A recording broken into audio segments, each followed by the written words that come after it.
Hi guys, I hope all is well. I want to talk to you today about two aspects of hunting that a lot of people don't really associate with each other. That's trail cameras and turkey decoys. A lot of our time is dedicated towards our responsibilities, our jobs, our families, other priorities that eat up our time away from the great outdoors. Using trail cameras, obviously they help you let you know that there's turkey in your area, and they let you know what time they're using a specific portion of that area.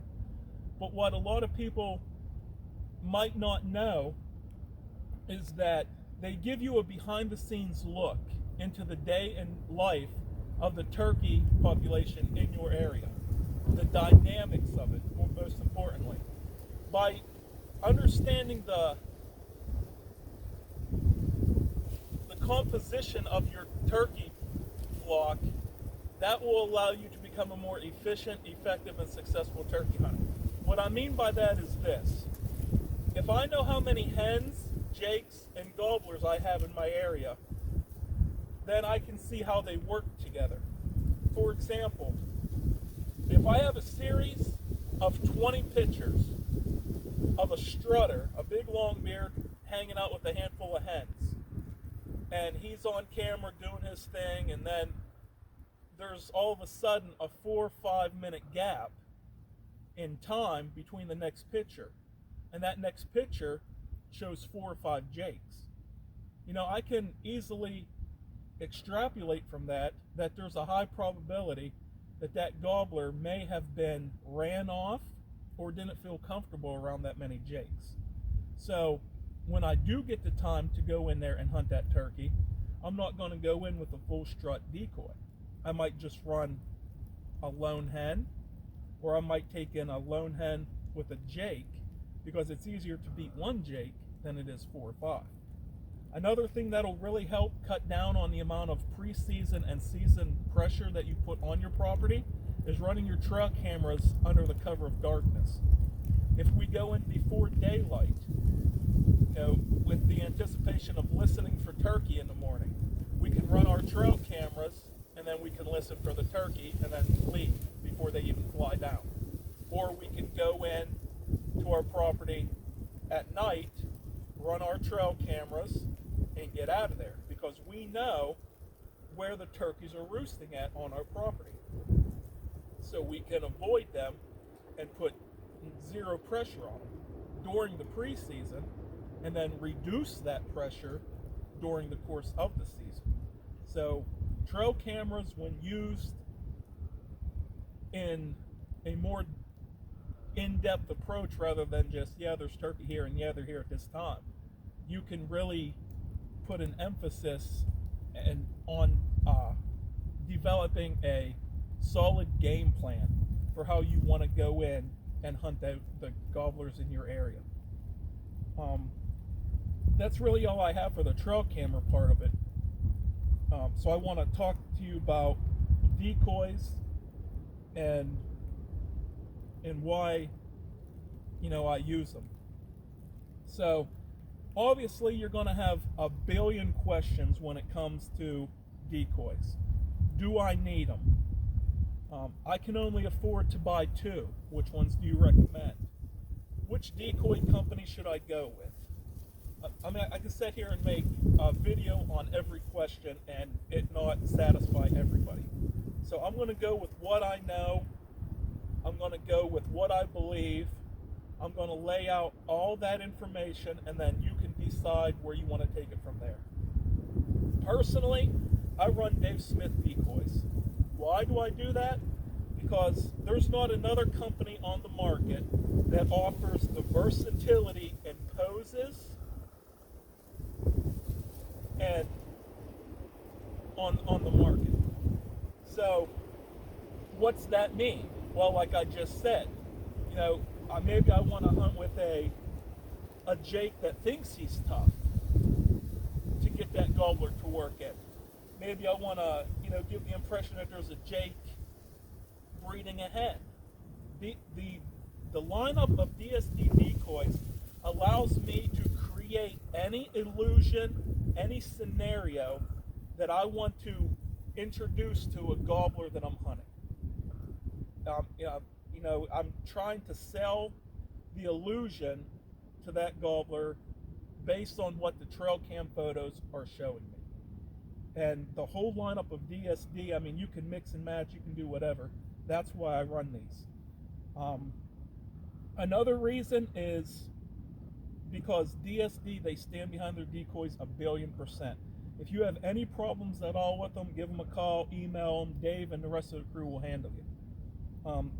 They're just a phenomenal, absolutely brilliant company to deal with. Another reason is they use ACE technology. You can go onto YouTube, and there's a video on there called DSD Durability Demo. One of the guys takes, heavy Magnum blend and shoots one of these decoys at like 13 yards.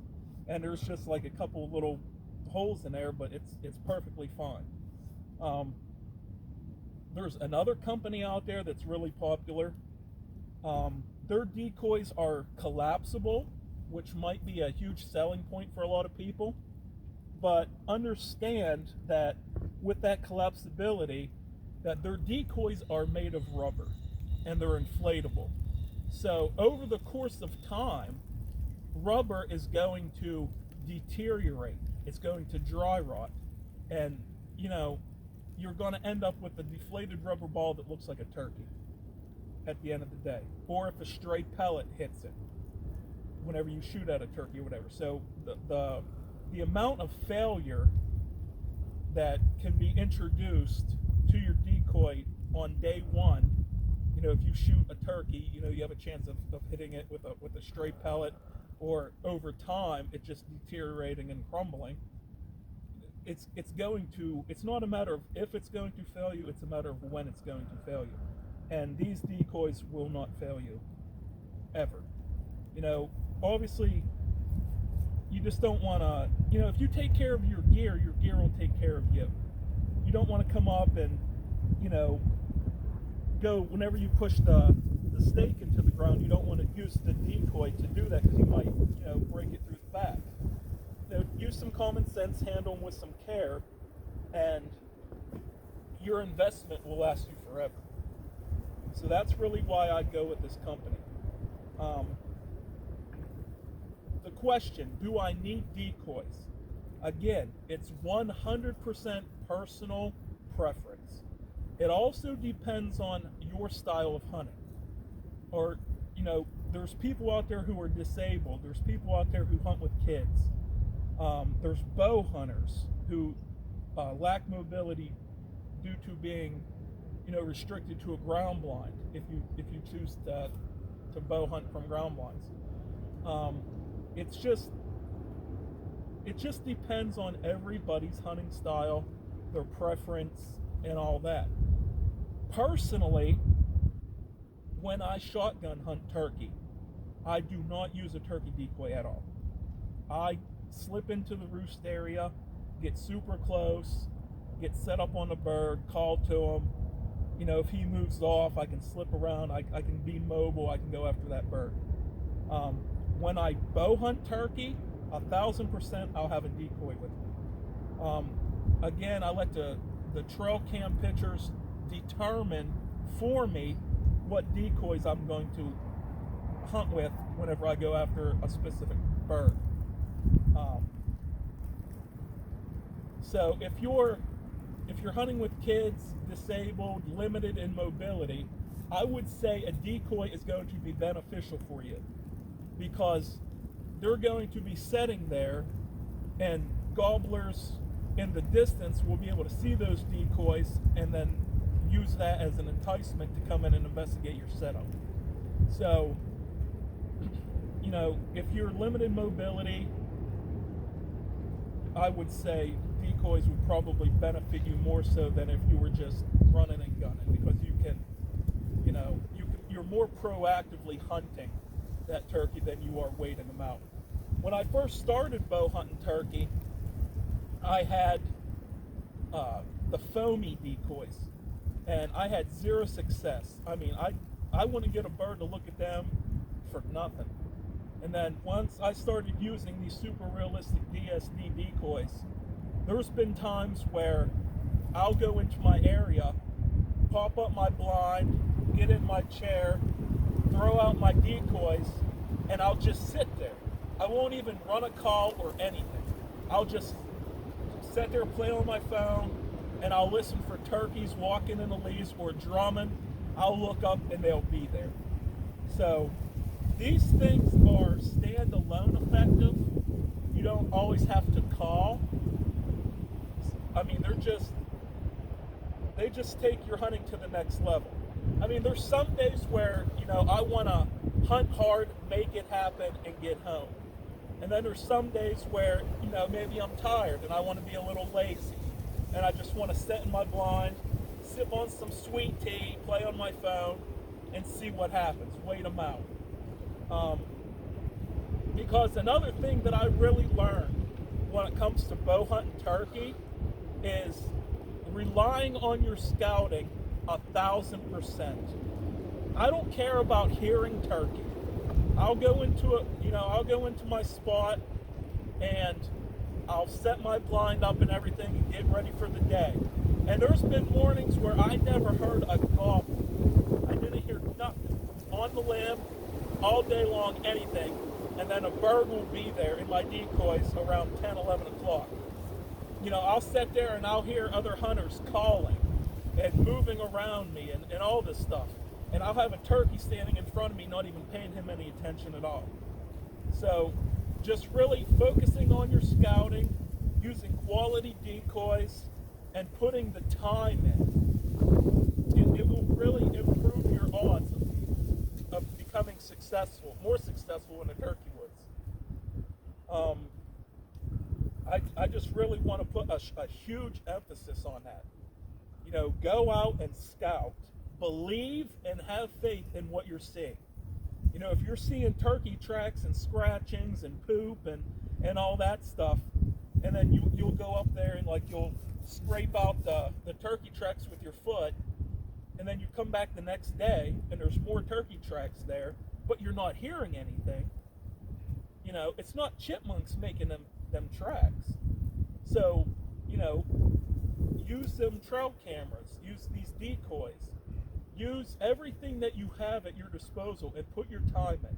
A lot of times whenever a hunter really starts to try to make things happen, they start making mistakes. Running and gunning, absolutely it's, successful. Personally, I really don't do it, even when I shotgun hunt. It gets daylight here, I think around 6 or 7, and I rarely hunt past 8 o'clock in the morning when I shotgun hunt. I do not run and gun because I've come to learn through bow hunting turkey that, I can have a turkey standing in front of me, I can listen to other people running and gunning, and that bird he doesn't care. So running and gunning to me is just really putting more pressure on your property than you really need to be putting on it. I scout hard and I hunt easy. There's days where I'll hunt super hard because I feel like it, and then there's some days where, I'll just relax and take it easy because I know that I'm going to have a bird in the decoys by this time, and I'm going to just see how the day unfolds. So and once you put all these pieces together enough times, you can just have the confidence to know that hey, today's a good day to throw a gobbler over the shoulder, and a high percentage of the time, it's going to happen as long as you make the shot or whatever. But what is there? Do I need decoys? Oh, the two. If I was going, so when I first started, when I decided to move into the realm of ultra realistic decoys, the first two decoys that I bought were the 3/4 strut Jake and the upright hen. Now, why I bought these two is because this Jake, these two weren't even on the market yet. So, and I was never, I messed around with Primo's Killer Bee decoy, the one where you could like move the fan up and down, and I never really had luck with it. So I went with these two decoys. And I would suggest, if you're new to turkey hunting, or if you just have enough money to afford, you know, a limited amount of turkey decoys, I would go with these two. Just on the simple fact that they're so versatile, and you kind of have more than one decoy in one. And what I mean by that is here you have the upright hen. You can use her all by herself. She's really effective decoys. I've had hens come in, stand, and sit here and peck her for over a half hour.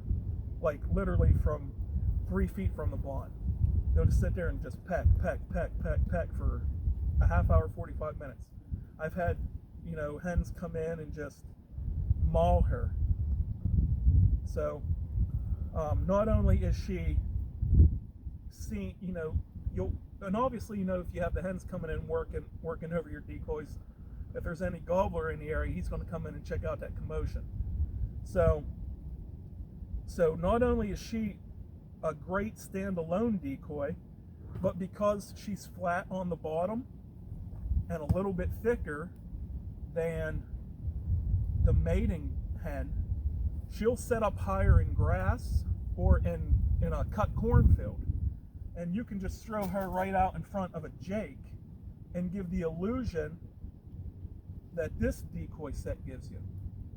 Now obviously this is stationary, they're not going to move other than the jake in the wind a little bit.